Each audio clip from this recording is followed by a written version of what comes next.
Mornings can be hectic. We get it. You're pressed for time, but you still want to stay informed. Let the connector from Boise State Public Radio do the work for you. Every weekday morning, this quick and convenient podcast delivers the top Idaho news stories you need to know, all in the time it takes to brew your coffee or start your commute. No scrolling, no searching, just hit play and get connected. Listen to the Connector Idaho Daily News wherever you get your podcasts. From the studios of Boise State Public Radio News, I'm Gemma Gaudette. This is Idaho Matters. Every year, people of African descent gather together in Switzerland as part of a United Nations human rights training program. In the past 15 years, 100 people from close to 50 countries have taken this human rights training.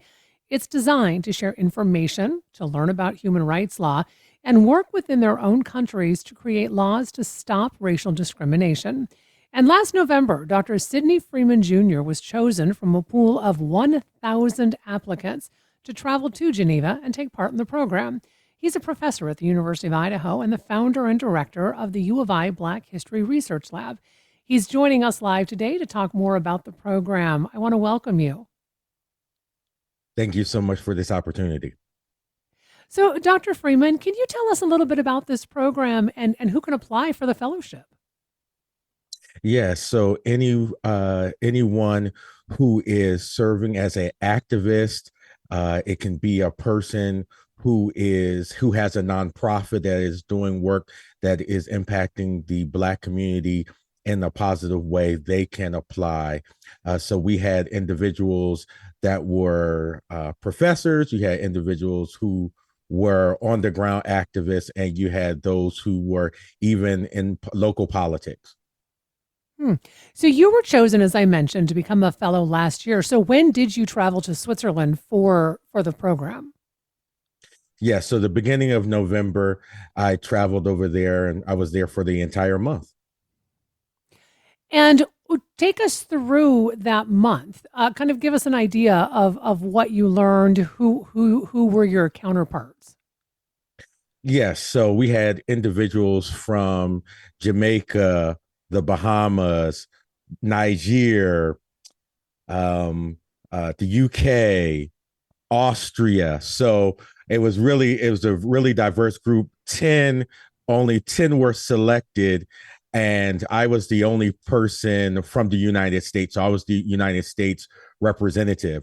And so it was an all-day training. And so on each hour, you would have a different leader from what they would call a mechanism. So a mechanism is a organizational unit within the UN would come and speak to us about what they do. So you had individuals that would talk about their work related to empowering women across the globe. You would have people talking about how to connect what you do in your job, your current responsibilities, with things that are happening at the UN, how to lobby at the UN, how to ensure that your NGO or nonprofit could be accredited with the UN.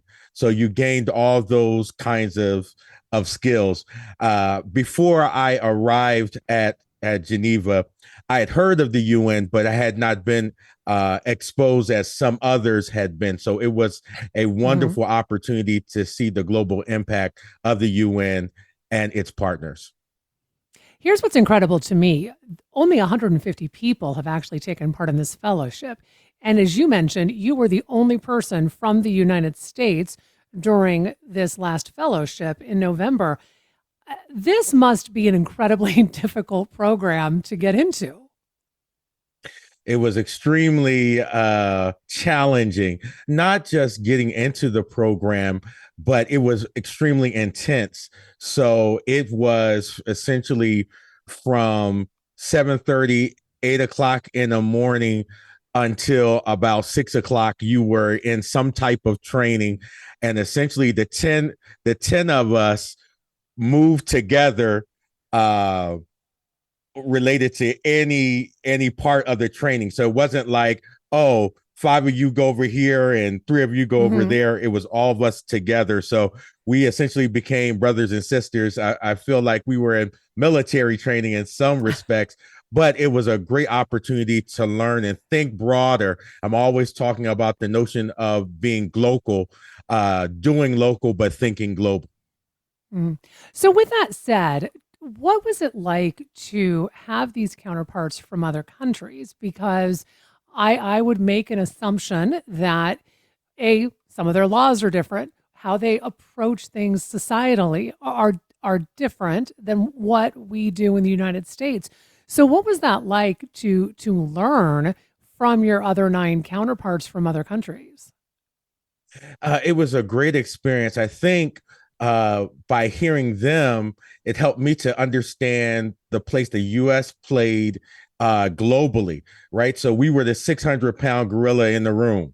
So Mm, because of our standing in the world, the investment that we have uh, placed in the UN, and just our influence across the globe, uh, while there were often jokes about the US and those kinds of things, at the end of the day, when we got into really serious conversations, always the US was a superpower, right? And just mm, understanding the importance of the US role around the globe was important. But yes, the one of the things that they really emphasized was really learning about the laws in your own particular countries and the challenges you're facing in your country related to black people. Many of those issues were the same across mm-hmm. the globe. Sad to say, many of those challenges were very similar. However, it was great to kind of learn from each other, and then having people of diverse backgrounds from the standpoint of being some being those who may work in the government, some who may be professors, and some that may be activists. We could learn from each other based on our particular areas of expertise. And I like to say there What was no weak links among What us. was it like for you sitting in that room, as you mentioned, when the United States would be talked about, right? That it's this superpower.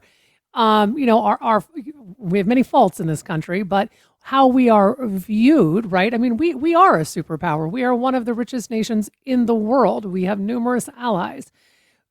But to be outside of the United States, right? And to be sitting in Geneva and Mm-hmm. seeing how other countries view us and how they respond to us, how we impact other countries.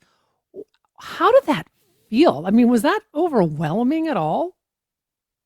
I don't think it was overwhelming. I think you would see how those who would come for or from less resourced Mm-hmm. countries, and those that were came from small island states, they often had a different level of feeling the need to be seen or to be heard, and those types of things. Mm, Whereas as an American, in some respects, you would have conversations, and those of us who represented places like the UK and the US, um, we did not have the same type of need for advocacy in the same way. Not that we didn't advocate for our countries. When you're a small island state, there's probably a perception of those individuals that they are not often heard on a global and national stage. And so each time there was an opportunity to speak up, often those from the more smaller resourced or less resourced nation states, they spoke up in ways. But when, like, I would speak up, for instance, um, people paid attention in a particular way, probably mm. because of, and in part because I'm representing the United States of America. So I know part of the program is designed to give participants the tools they need to make change within their own countries. What do you think were some of the main tools and takeaways for you during this month in Geneva in this fellowship program? Yeah, so my I had two projects that I worked on. One was reparations, so reparations for American descendants of slaves, and the other was around the need to create and develop more Black nonprofit led organizations.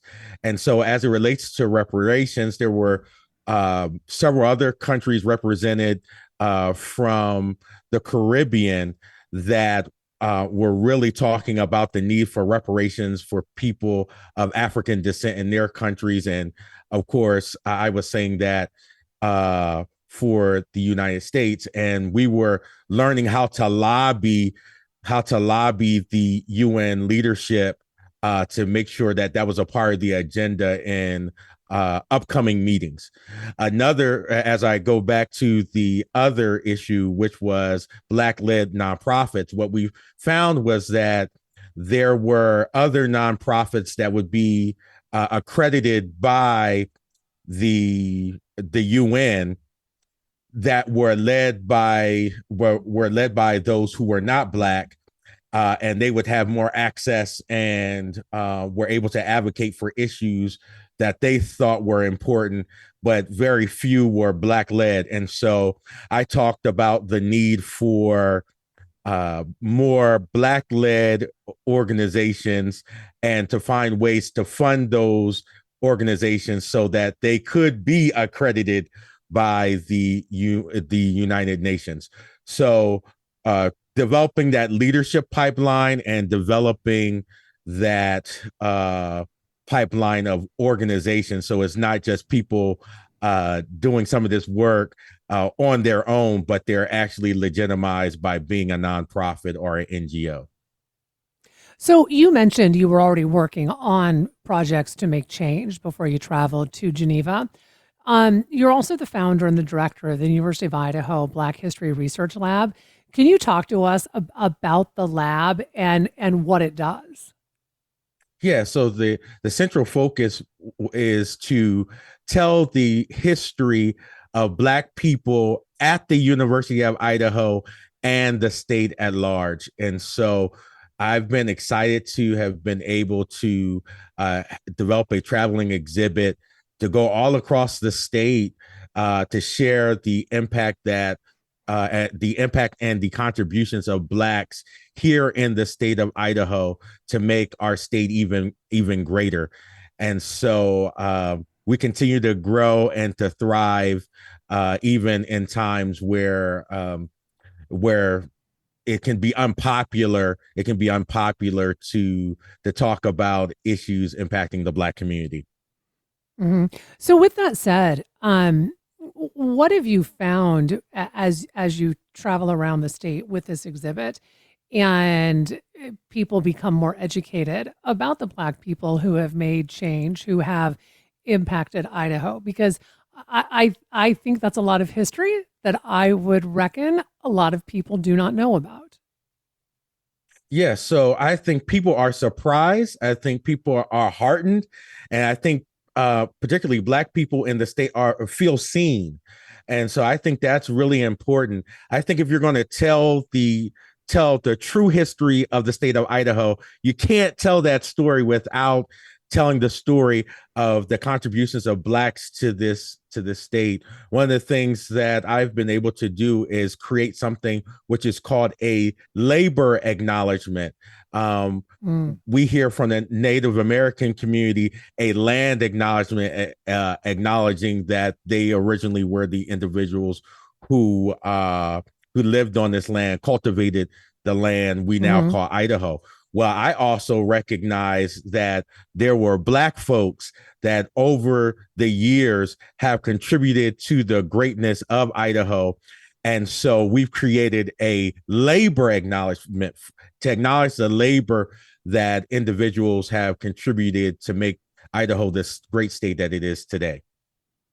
How important is it for people to understand that, right? With this labor that Black people did in order to physically build what Idaho is today. I think is extremely important. I think there are narratives that are created in the absence of telling your own story. So I think it's important for Black Idahoans to have the platform and push for platforms to share their story, because then you don't have questions like, Idaho has a Black history. Idaho has a Black History Museum in Boise. I never knew that. I think by sharing the story in different modalities, and so the Black History Research Lab at the University of Idaho has created a physical book, an online book, a workbook where you can learn about the Black history of Idaho, and we also have that traveling exhibit. We're trying to find different ways to share the story and to share that narrative, so Black people in Idaho can feel empowered to know that, oh, I'm not the first one to do this, or yes, this can be done because it's been done before. And also it shares with the broader Idaho community that some of the greatness of Idaho via the contributions of Black people. You've been back from Switzerland now for a couple of months. How are you taking the training and incorporating into what you do every day? Well, right now, I'm still trying to figure out how I want to integrate it, right? And so what are those things that I have my own nonprofit, which is the Liberation Movement. So I actually was representing the Liberation Movement Inc., which is my nonprofit, while I was there. So I was in that capacity, even though, of course, my main job responsibilities is at the University of Idaho. And so thinking about right now, I am thinking about the ways in which both my nonprofit, because there's certain things that you can do through a nonprofit that your personal nonprofit that you may not be able to do through the university. And so we're trying to figure out those different things. But the main thing I'm doing right now is trying to help people understand that that you can be from Idaho, a Black person from Idaho, and serve at the UN. Right. So one of the things that I have learned is that a lot of the narrative of when we think about Black people, we think about Black people in urban spaces. And so to be able to share in a international forum, here are the issues that Black people are experiencing in a rural context, right, is different. So homelessness in a rural context may look different than homelessness in a urban context. So all Black people are not in LA or Seattle or Phoenix, right? We have Black people in Moscow, Idaho, right? We have Black people in Mountain View, right? So I think it's really important to be able to tell that story. And so I'll be doing that in a few weeks at the Idaho State History Museum. Excuse me if I'm saying that wrong, but essentially I'll be talking about being local, doing local, but taking the message global. Well, I want to thank you so much for taking time to talk to us today about this. We've been speaking with Dr. Sidney Freeman Jr. He is the founder and director of the University of Idaho's Black History Research Lab. And we've been talking about how he became a fellow of the United Nations Fellowship Program for People of African Descent. I'm Gemma Gaudette, and this is Idaho Matters. If you like podcasts like this, explore more from the Boise State Public Radio podcast family. There you'll find a mix of daily news, Idaho Voices, and in-depth series on a wide range of topics. I'm talking wild horses, political scandals, sustainable ranching, and militia groups in a post-January 6th world. Wherever you get your podcasts, just search Boise State Public Radio to find what Idaho's NPR station has in store for you.